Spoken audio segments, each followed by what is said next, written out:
Hello guys, welcome back to our channel ISC academy. आज हम 12th class की pol science का third chapter पढ़ने जा रहे हैं। चैप्टर का नाम है समकालीन विश्व में अमेरिकी वर्चस्व। इससे पहले हमने सेकंड चैप्टर में दो ध्रुवीयता का अंत, जिसमें सोवियत संघ के टुकड़े हो गए थे, उसके बारे में पढ़ा था। तो शुरुआत करते हैं अपने चैप्टर की। सबसे पहला टॉपिक है नई विश्व व्यवस्था की शुरुआत। तो जैसा कि हमने पिछले चैप्टर में पढ़ा था कि अमेरिका और सोवियत संघ दो महाशक्तियां थीं, तो उनमें से सोवियत संघ के हो गए टुकड़े 1991 में।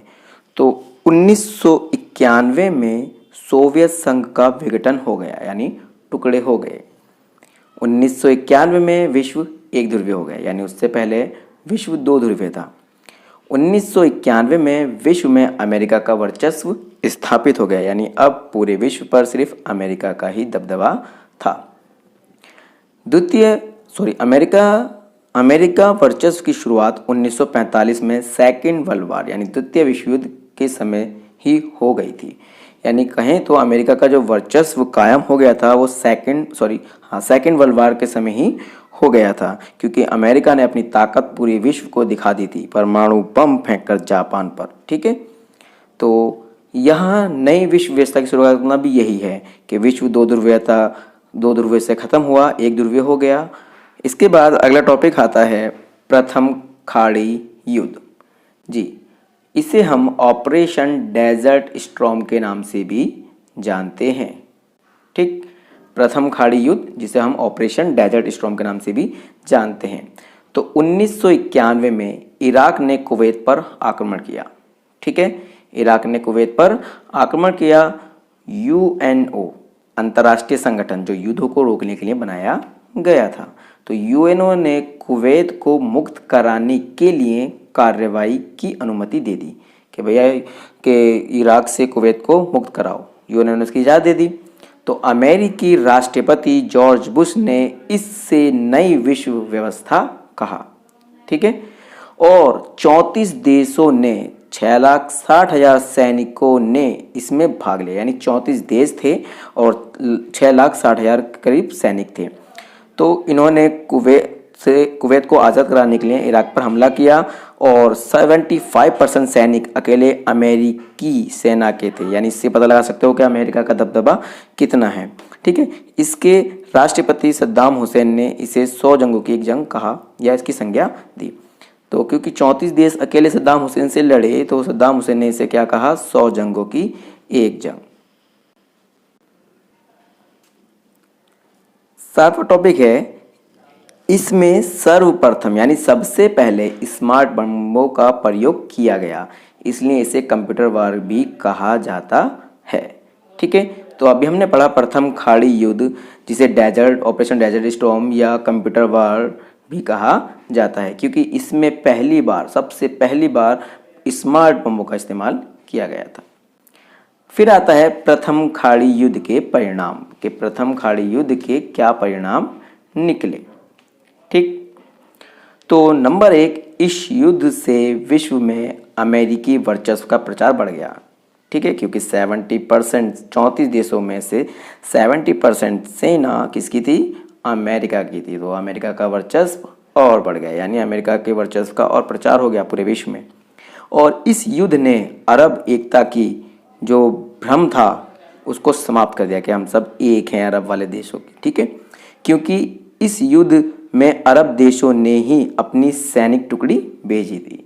ठीक है, कि उन्होंने ही इसको हराने के लिए अपनी और सैनिक टुकड़ी भेजी थी। और इस युद्ध में इराक व कुवैत में भारी जान माल की हानि हुई। दोनों ही जगह पर ज़्यादा मात्रा में लोग मारे गए और हानि हुई माल की। ठीक, और इस युद्ध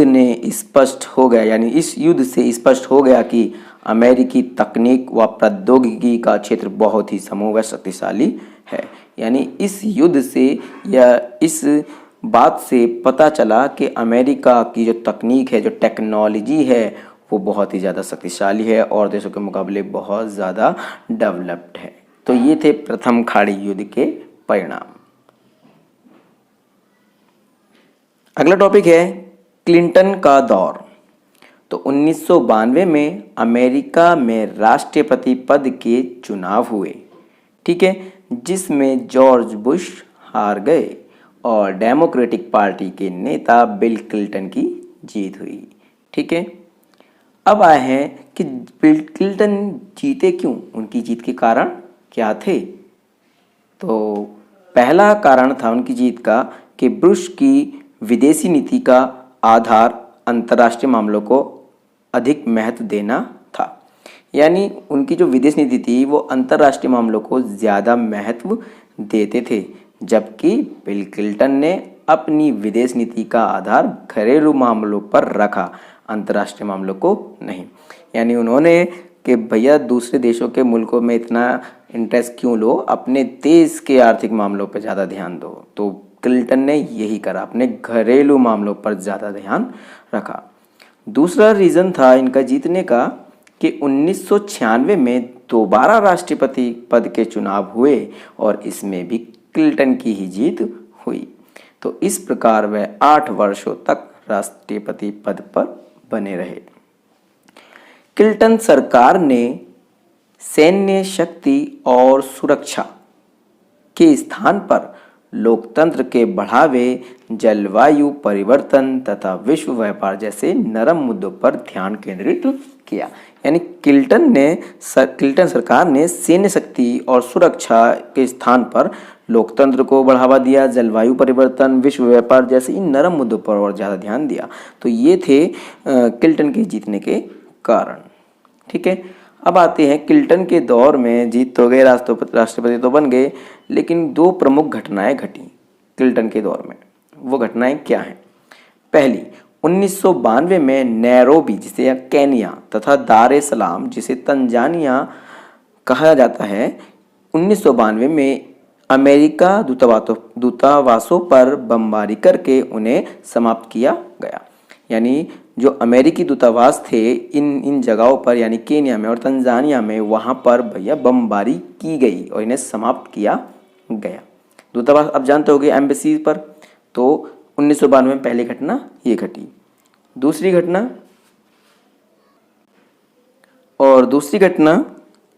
1999 में कोसेवो में यूगोस्लाविया में अल्बानियाई लोगों को कुचलने के लिए सैन्य कार्रवाई की गई।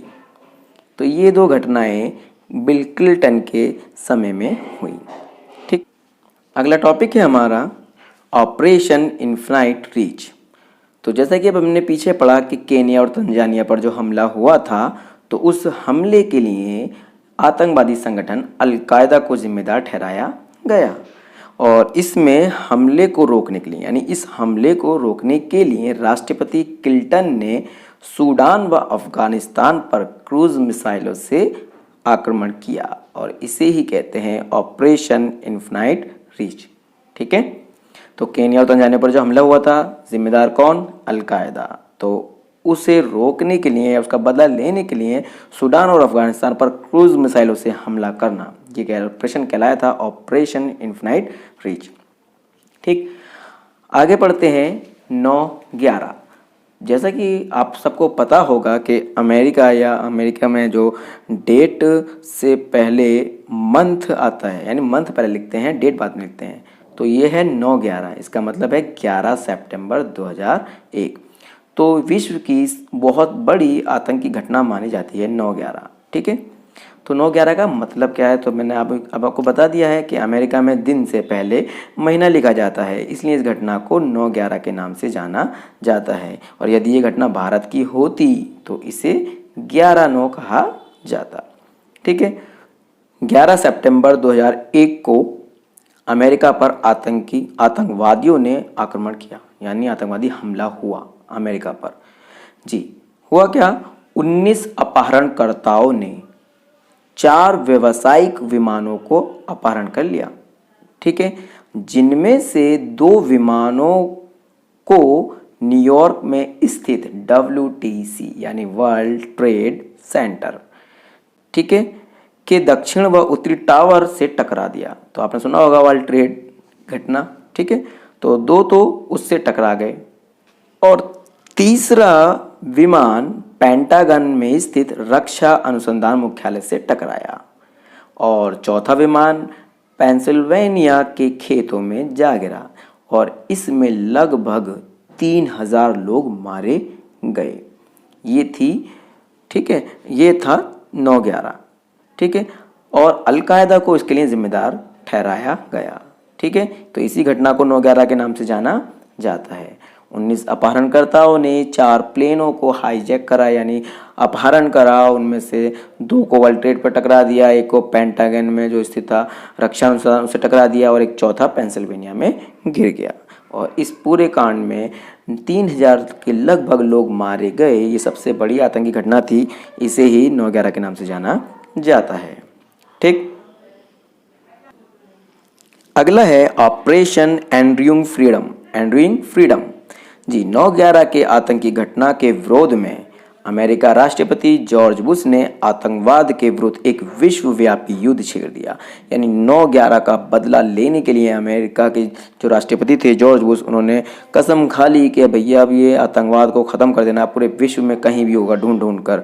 तो उन्होंने क्या करा, अलकायदा के गढ़ माने जाने वाले तालिबान और अफगानिस्तान में अमेरिका ने आंदोलन चलाया। इसे ही कहते हैं ऑपरेशन एंड्यूइंग फ्रीडम। समझ में आया? ऑपरेशन एंड्यूइंग फ्रीडम क्या है? जॉर्ज बुश ने पूरे विश्व के खिलाफ जो आतंकवाद था उसके खिलाफ एक युद्ध चला दिया, एक ऑपरेशन छेड़ दिया, उसे कहते हैं ऑपरेशन एंड्यूइंग फ्रीडम। अगला टॉपिक है हमारा ऑपरेशन इराकी फ्रीडम। तो 19 मार्च 2003 में अमेरिका ने इराक पर आक्रमण कर दिया, यानी अमेरिका ने इराक पर आक्रमण कर दिया। अमेरिकी की नेतृत्व वाले आकांक्षाओं के महाजोड़ में 40 से अधिक देश इसमें सम्मिलित हुए, यानी इसके साथ कितने देश थे? 40, ठीक है। यूएनओ ने अमेरिका को इराक पर आक्रमण करने की अनुमति नहीं दी। आप यहाँ देखोगे कि अमेरिका ने इराक पर आक्रमण कर दिया जबकि यूएनओ ने इसकी अनुमति नहीं दी थी, फिर भी 40 देश उसके साथ शामिल थे, ठीक है। अब अमेरिका ने बिना यूएनओ की आज्ञा के बिना भी यानी हमला कर दिया। ये अपनी ताकत दिखा रहा है अमेरिका, ठीक है। और क्या करा, ये हमला क्यों करा इराक पर? तो अमेरिका ने इराक पर हमला कर दिया, ठीक है, यूएनओ के मना करने के बावजूद भी। और अमेरिका ने इस सामूहिक नरसंहार को हथियार बनाने से रोकने के लिए अमेरिका इराक पर आक्रमण करने का रहा है। तो पूछा गया कि भैया तुम इस पे इराक पर हमला क्यों कर रहे हो? तो अमेरिका का सीधा कहना था कि जो इराक है वो भैया पूरी दुनिया को नष्ट करने वाले हथियार बना रहा है और हम उसे रोकना चाह रहे हैं, इसलिए हम आक्रमण कर रहे हैं। परंतु इसके पीछे जो मेन मकसद था वो कुछ और था, ठीक है। तो यूएनओ के मना करने के बावजूद भी अमेरिका ने इराक पर हमला किया और उसका रीज़न उसने दिया कि भैया जो है इराक है वो बड़े ख़तरनाक हथियार बना रहा है जो पूरे विश्व को, पूरी दुनिया को इसको नष्ट कर देंगे। तो उसके पीछे अमेरिका का उद्देश्य क्या था? तो अमेरिका का उद्देश्य था इराक के तेल भंडारों पर अपना अधिकार जमाना। जी, वहाँ पर जो इराक के अंदर जो तेल के कुएं हैं, तेल के भंडार हैं, उन पर अपना कब्जा करना था और इराक में अपनी पसंद की सरकार बनानी थी, स्थापित करनी थी, ठीक है। लेकिन इसमें अमेरिका के लगभग 3000 और इराक के लगभग 50,000 नागरिक मारे गए। यानी कहा जाए तो इस हमले में यानी अकेले सद्दाम हुसैन ने भी अमेरिका को टक्कर दी, ठीक है। लगभग 3000 अमेरिकी को मार डाला और इराक के लगभग 50,000 लोग मारे गए। तो ये था अमेरिका का असली उद्देश्य, इसलिए उसने इराक पर हमला किया। अगला टॉपिक आता है वर्चस्व का अर्थ, यानी अंतरराष्ट्रीय व्यवस्था में शक्ति का एक ही केंद्र होना, यानी सारी शक्ति एक के पास होना, इसे वर्चस्व या हेगेमनी कहा जाता है। आम भाषा में अगर वर्चस्व के अर्थों की बात करें, यानी वर्चस्व के मतलब की बात करें, तो एकाधिकार, प्रभुत्व, दबदबा, दादागिरी, हेगेमनी, ये सब वर्चस्व के मतलब हैं, ठीक है। तो वर्चस्व शब्द का जो हेगेमनी कहा जाता है, ठीक है, जिसकी जड़ें प्राचीन यूनान के एथेंस में मिलती हैं, ठीक है। तो ये था वर्चस्व का कुछ शाब्दिक अर्थ। अब बात आती है वर्चस्व अमेरिका, क्योंकि हम अमेरिका के बारे में पढ़ रहे हैं। पूरा विश्व जो है एक ध्रुवीय हो चुका है, पूरे विश्व पर अमेरिका का वर्चस्व है। तो अगर हम अमेरिका की वर्चस्व की बात करें तो कहाँ कहाँ पर उसका दबदबा देखने को मिलता है, किस किस रूप में? तो पहला सैन्य ताकत के रूप में, यानी अगर बात करें अमेरिका की सेना की, तो अमेरिकी वर्चस्व का मुख्य कारण उसकी बढ़ती हुई सैन्य शक्ति है। यानी जो दबदबा बढ़ रहा है उसका कारण क्या है? अमेरिका की सेना की शक्ति। जी, अमेरिका भैया बढ़े क्यों नहीं? क्योंकि अमेरिका अपनी सेना की शक्ति पर 455.9 अरब डॉलर खर्च करता है, ठीक है। जबकि इसके नीचे के अगर 12 देश मिलाकर भी अपने जो 12 देश है वो मिलाकर अपनी सेना पर जो कुल खर्च करते हैं वो कितना है? 449.4। यानी अकेला अमेरिका 455 कर रहा है, जबकि इसके निचले जो 12 देश आएंगे इसके बाद वो 12 देश मिलकर भी 449.4 अरब डॉलर खर्च करते हैं। तो लगा सकते हो कि अमेरिका की ताकत, सेना की ताकत क्यों नहीं बढ़ेगी, ठीक है। पहला। और इराक कुवैत युद्ध, जी, जैसे कि हमने पीछे पढ़ा था कि अमेरिका की सैन्य ताकत का अंदाजा इस बात से लगा सकते हैं कि जो इराक और कुवैत का युद्ध हो रहा था, इराक पर जो कुवैत पर जो हमला कराया था इराक ने, तो उसमें जब 34 देशों की सेना थी 6,60,000, तो उसमें अकेले 75% अमेरिका की सेना थी। सोचो, 34 देशों में से 75 यानी 25%, सिर्फ 33 देशों की, तो अमेरिका की सेना कितनी ताकतवर होगी। जी, और सबसे बड़ा वर्चस्व का उदाहरण तो यहाँ मिलेगा जी, 2003 में जो इराक पर आक्रमण किया, जो तेल के कुओं पर कब्जा करने के लिए अपनी पसंद की सरकार लाने के लिए जो वहाँ पर आक्रमण किया, तो यूएनओ की अनुमति के बिना ही, सोचो यूएनओ कितना बड़ा संगठन है, उसकी अनुमति के बिना ही अमेरिका ने इराक पर हमला कर दिया। तो इससे और उसका सेना का पता चलता है कि सेना कितनी ताकतवर है उसकी, कि भैया मत दो, मैं अकेला ही काफ़ी हूँ। जी, उसके बाद ढांचागत वर्चस्व, ठीक है। तो अगर हम बात करें अमेरिका की सेना की, तो बात कर ली हमने कि सेना का पूरे विश्व में दबदबा है। अगर ढांचागत की बात करें तो अमेरिका के पास अन्य देशों की अर्थव्यवस्था को प्रभावित करने के लिए इसमें संबंधित नियमों को लागू करने की क्षमता है। यानी आप विश्व के विभिन्न ढांचागत मुद्दों पर अमेरिका का वर्चस्व देख सकते हो। यानी सेना में तो आगे आगे है, और भी देखो कई जगहों पर, जैसे कि अगर आप देखोगे वैश्विक अर्थव्यवस्था में अमेरिका का वर्चस्व, यानी पूरे विश्व में सबसे ज़्यादा अर्थव्यवस्था अमेरिका की है। बाजार मार्गों पर दबदबा, यानी जितने भी बाजार मार्ग हैं उन सब पर अमेरिका का दबदबा है। ब्रिटेन गुड प्रणाली और एमबीए की जो डिग्री होती है, सबसे बड़ी डिग्री, यानी अगर एमबीए की देता है तो यही देता है अमेरिका की, है ना। और बिजनेस स्कूल हैं यहाँ पर, इंटरनेट का अनुसंधान यानी केंद्र बिल्कुल यही है, और अंतर्राष्ट्रीय संस्थाओं पर प्रभुत्व है। यानी जितनी भी अंतर्राष्ट्रीय इंटरनेशनल संगठन हैं, जितने भी अंतर्राष्ट्रीय संगठन हैं उन सब पर अमेरिका का ही प्रभुत्व है। यानी विश्व व्यवस्था में अमेरिका की बढ़ती हिस्सेदारी। अगर हम देखें कि विश्व में, पूरे विश्व में अमेरिका का ही वर्चस्व है, दबदबा है इन क्षेत्रों पर।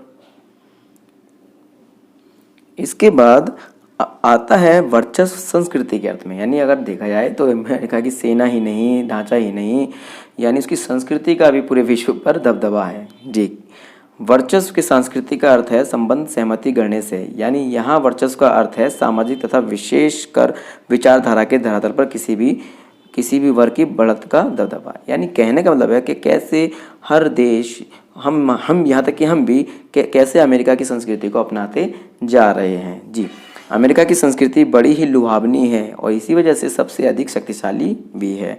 जी, आंद्रे की कुल जीन्स अमेरिका की संस्कृति वर्चस्व का एक उदाहरण है। यानी आज हम जीन्स वगैरह पहन रहे हैं और आपकी बुक में एक एग्जांपल बता रखा होगा आंद्रे का, तो जीन्स पहनना यानी एक तरह से अमेरिकी संस्कृति का गुलाम होना।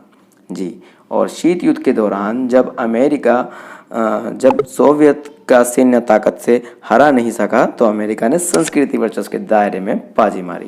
यानी जब दोनों का शीत युद्ध चल रहा था तो अमेरिका ने अपनी संस्कृति को इतना बढ़ाया, इतना फेमस करा कि सोवियत संघ को नीचे टिका दिया। ठीक है,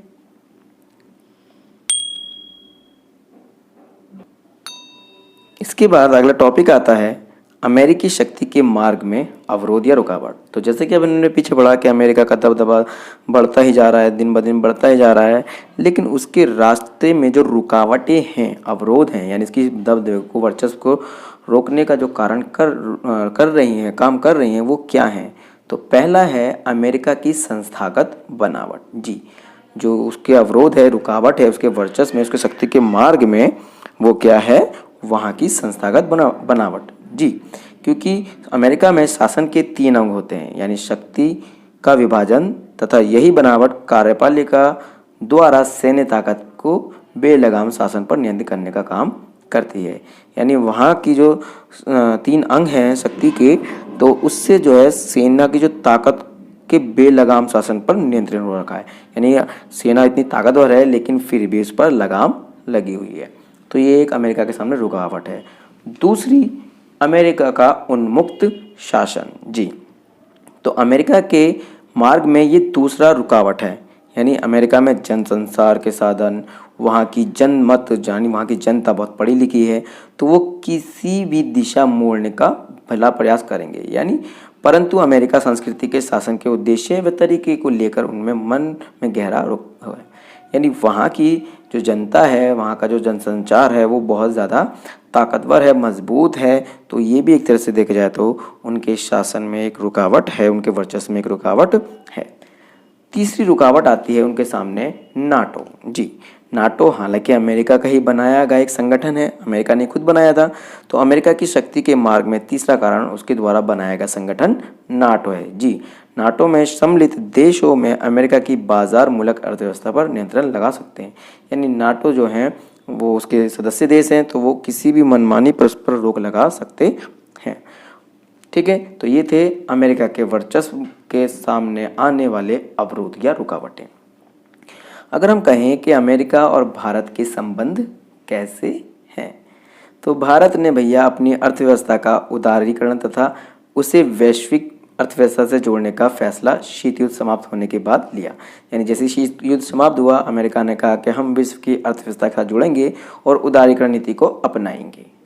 जी, तो भारत ने अमेरिकी रिश्तों के बीच 2 बातें उभरी। इन बातों का संबंध प्रौद्योगिकी व अमेरिका में बसे अनिवासी भारतीयों से है। यानी वहाँ की टेक्नोलॉजी और भारत के जो लोग वहाँ पर रह रहे हैं अमेरिका में। ठीक है, इससे और संबंध अच्छे हुए। और तो और सॉफ्टवेयर के क्षेत्र में भारत की कुल निर्यात का 65% भाग अमेरिका को निर्यात किया जाता है। यानी सॉफ्टवेयर क्षेत्र में भारत का जो कुल जितना भी निर्यात होता है उसका 60% भाग जो है अमेरिका में निर्यात किया जाता है, यानी अमेरिका को बेचा जाता है। बोइंग में, यानी अमेरिका में 35% तकनीकी कर्मचारी भारत के हैं। यानी बोइंग में 35% जो टेक्नोलॉजी वाले कर्मचारी हैं वो भारत के हैं। और 3 लाख भारतीय सिलिकॉन वैली में काम करते हैं। और उच्च प्रौद्योगिकी के क्षेत्र में भी 15% कंपनियों को अमेरिका में बसे भारतीयों ने ही शुरू किया है। यानी एक तरह से देखा जाए तो अमेरिका पर भारत के बहुत सारे लोग, बहुत सारे बड़े ऊंचे पद पर भी वहाँ पर कार्यरत हैं, काम कर रहे हैं। तो इससे भारत और अमेरिका के संबंध जो हैं थोड़े अच्छे हैं। ठीक है, तो ये था हमारा 3rd चैप्टर। तो उम्मीद करता हूँ कि आपको समझ में आ गया होगा। और अगर आपको वीडियो अच्छी लगी हो तो लाइक करें, शेयर करें।